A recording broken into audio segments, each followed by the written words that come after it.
तीन फ्रेंड्स मिलकर एक अफवाह फैलवाते हैं, पर प्रॉब्लम तब आई जब इनके अफवाह की वजह से एक लड़की का मर्डर हो गया था। अब क्या सच था क्या झूठ था, ये हम आज की हमारी मूवी गॉसिप ये 2000 की एक मिस्ट्री हॉलीवुड मूवी में देखेंगे।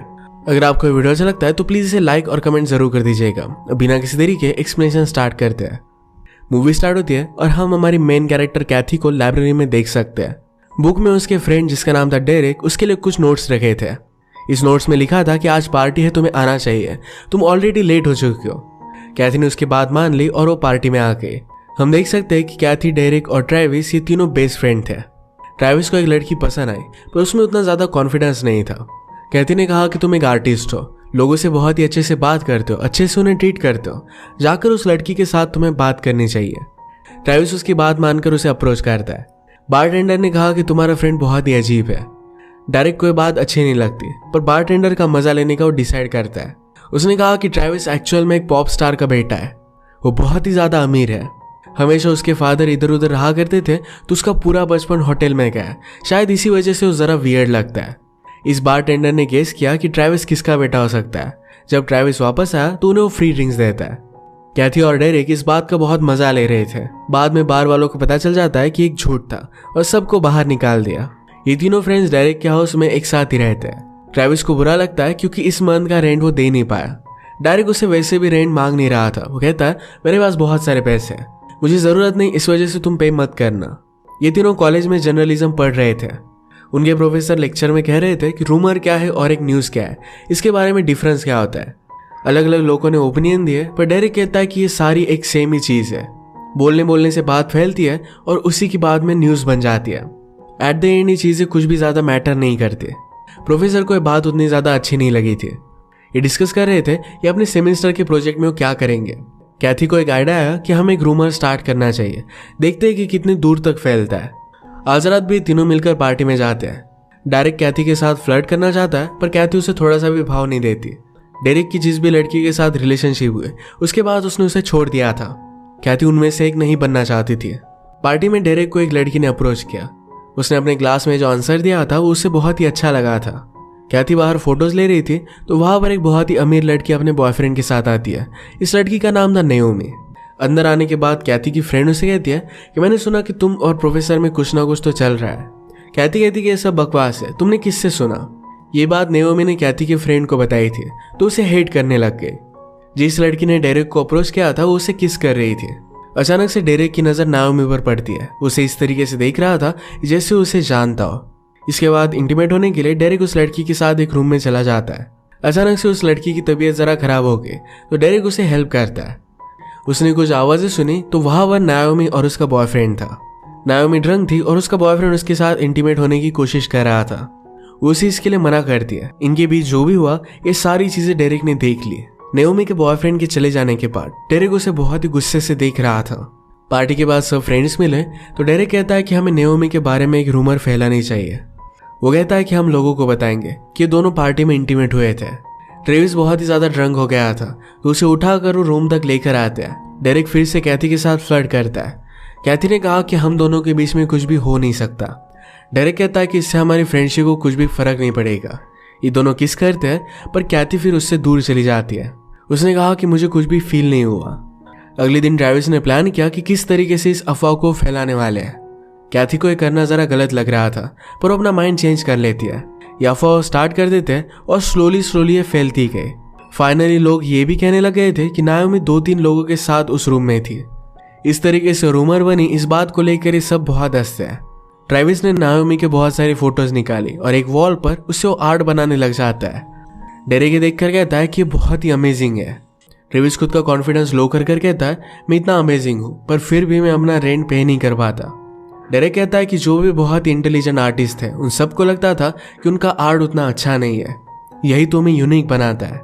जब नाओमी की फ्रेंड्स उसके बारे में बात कर रही थी तो सुन लेती है। इस बात से वो बहुत ही अपसेट हो गई। अगले दिन वो अपने बॉयफ्रेंड को कैफे में लेकर आई। उससे पूछती है कि उस रात एक्चुअल में हुआ क्या था। बॉयफ्रेंड का नाम था बाओ और बाओ कहता है कि उस रात कुछ भी हुआ नहीं, तुम ड्रंक थी, सो गई और मैं वहां से चला गया, यही ट्रूथ है। नाओमी इस बात को नहीं मानती तो बाओ गुस्सा होकर वहां से चला जाता है। ये सारी चीजें कैथी देख रही थी। ये रूमर और भी फैल चुकी थी। ये जाकर सारे स्टूडेंट की इंटरव्यू लेते हैं। इनमें से बहुत सारे लोग कह रहे थे नाओमी अनकॉन्शियस हो गई थी, तभी बाओ ने उसका फायदा उठाया। कैथी जरा सस्पिशियस हो गई। अगर ये सच है तो इसके बहुत ही बड़े कंसिक्वेंसेस हो सकते हैं। नाओमी और उसके फ्रेंड मिलकर डिस्कस कर रहे थे कि क्या ये सच हो सकता है। नाओमी को इसके बारे में कुछ भी आइडिया नहीं था, वो सोई हुई थी। अगर ऐसा कुछ हुआ होता तो शायद उसे पता चल जाता, पर फिर भी वो श्योर नहीं है। कैथी को वरीड देखकर ट्रैविस कहता है कि ये सिर्फ एक रूमर है, इससे कुछ भी ज्यादा फर्क नहीं पड़ेगा। उसे क्या पता था कि अगले दिन नाओमी डायरेक्टली पुलिस के पास चली जाएगी। उसने अपना स्टेटमेंट दिया तो डिटेक्टिव कहती कि मुझे बहुत ही अच्छे से डिटेल दो। नाओमी 100% श्योर नहीं थी कि बाओ ने उसके साथ कुछ किया है भी या नहीं। बाओ को इन्वेस्टिगेशन के लिए लाया जाता है। वो कहता है कि मैंने कुछ भी नहीं किया। डिटेक्टिव ने कहा कि तुम्हारे फ्रेंड्स तुमसे पूछ रहे थे, तुमने कुछ भी बताया नहीं था।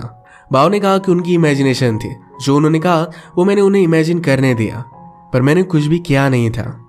कैथी को जब ये बात पता चली तो गुस्सा हो गई थी। वो कहती कि पुलिस अब इसमें इन्वॉल्व हो चुके हैं।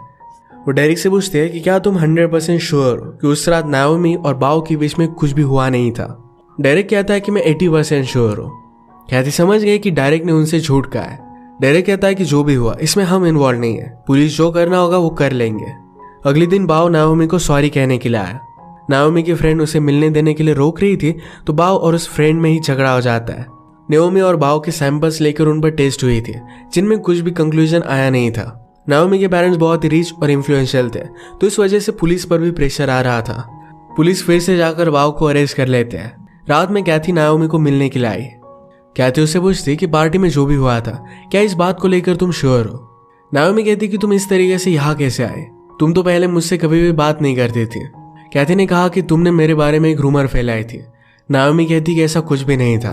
दोनों की मिसअंडरस्टैंडिंग खत्म हो गई तो ये बातें करने लग जाती है। नाओमी की सिटी से है, इसके बारे में कैथी को जब पता चला तो उसने कहा कि डेरिक भी वहीं से है। डेरिक का नाम सुनकर नाओमी बहुत ही ज्यादा डिस्टर्ब हो गई। वो कैथी को रूम से बाहर निकाल देती है। घर आकर कैथी ने डेरिक को कन्फ्रंट किया। वो कहती है कि तुम और नाओमी एक ही स्कूल में थे और तुम उसे जानते भी नहीं, इस तरीके से क्यों प्रिटेंड कर रहे हो। डेरिक ने कहा कि मैं एक्चुअल में उसे नहीं जानता था। कैथी कहती कि तुम्हारा नाम सुनकर डिस्टर्ब हो गई थी, ऐसा क्यों हुआ। डेरिक ने कहा कि मुझे बहुत सारी लड़कियां लाइक करती थी। नाओमी ने इस तरीके से बिहेव क्यों किया इसके बारे में मुझे नहीं पता। वो उसके करीब आ गया और कहता है कि मैं तुमसे कभी भी झूठ नहीं कहूंगा।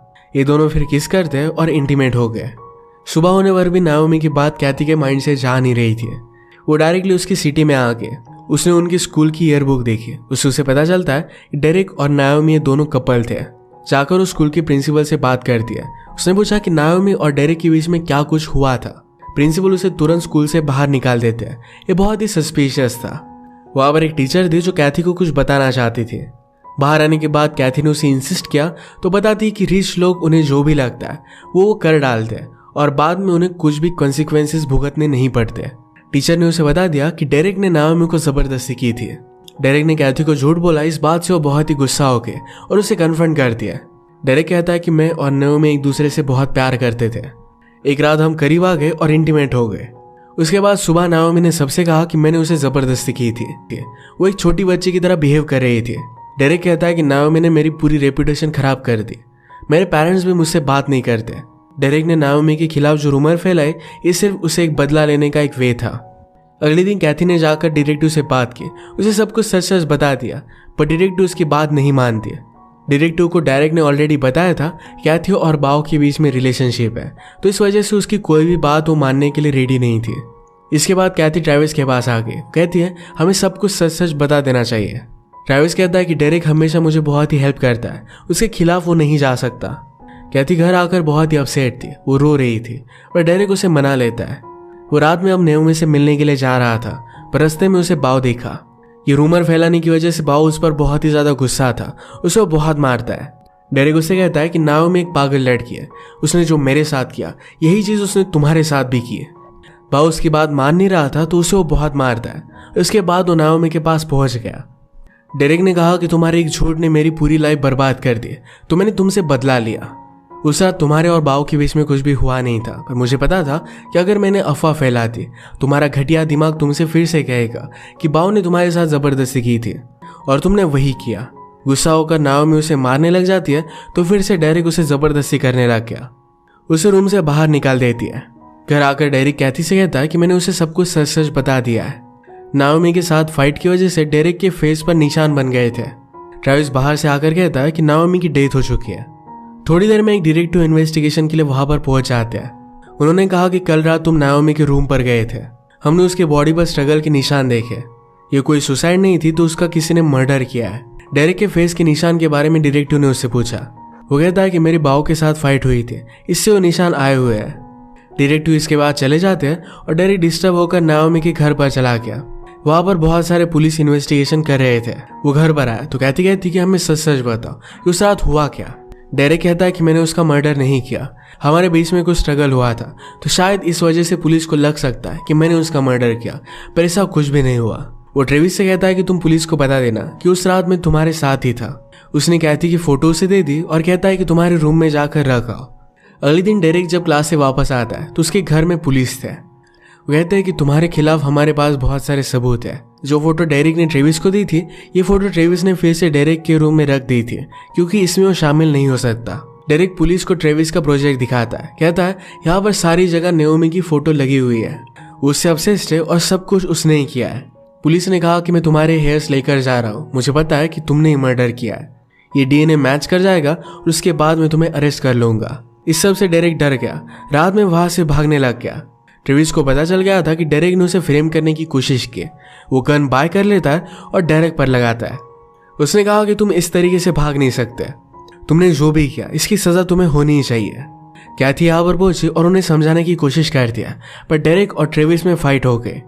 एक्सीडेंटली गोली चल गई और ये कैथी को लग जाती है। ट्रेविस पुलिस को कॉल करता है। डेरेक ने उसे समझाने की कोशिश की कि हमें पुलिस को क्या बताना है, ये हमारी स्टोरी हमें स्ट्रेट करनी चाहिए, हम इन सब से बच सकते हैं। ट्रेविस इस बात को मान नहीं रहा था। डेरेक डिस्टर्ब हो गया। वो कहता है कि मैं मर्डरर नहीं हूँ, मैंने नाओमी के साथ जबरदस्ती की थी, पर मैं मर्डरर हूँ नहीं। नाओमी ये सब डिजर्व करती है। उसने जब ये सब बात बोली तो सारे पुलिस वहां पर पहुंच गए। ऊपर से नाओमी नीचे आती है, वो अब भी जिंदा थी। डेरेक से सच बुलवाने के लिए ये सब लोगों ने मिलकर प्लान किया था। सचमुच में डेरेक ने नाओमी के साथ जबरदस्ती की थी और ये बात अब सबको पता चल गई। उनके पास प्रूफ भी था। अब इसके बाद डेरेक को जेल हो जाएगी। डेरेक खुद को बचाने के लिए किसी को भी फ्रेम करने के लिए रेडी था, पर इसकी सजा उसे भुगतनी पड़ी। अगर आपको एक्सप्लेनेशन अच्छा लगता है तो प्लीज़ इसे लाइक और कमेंट जरूर कर दीजिएगा। बहुत सारी मूवीज लेकर आते रहता हूँ, तो प्लीज़ चैनल को सब्सक्राइब कर दीजिए और बेल नोटिफिकेशन आइकॉन दबाना मत भूलिएगा। हम फिर से मिलेंगे और एक नई मूवी के साथ, तब तक के लिए थैंक यू और आप अपने आप का ख्याल रखिए।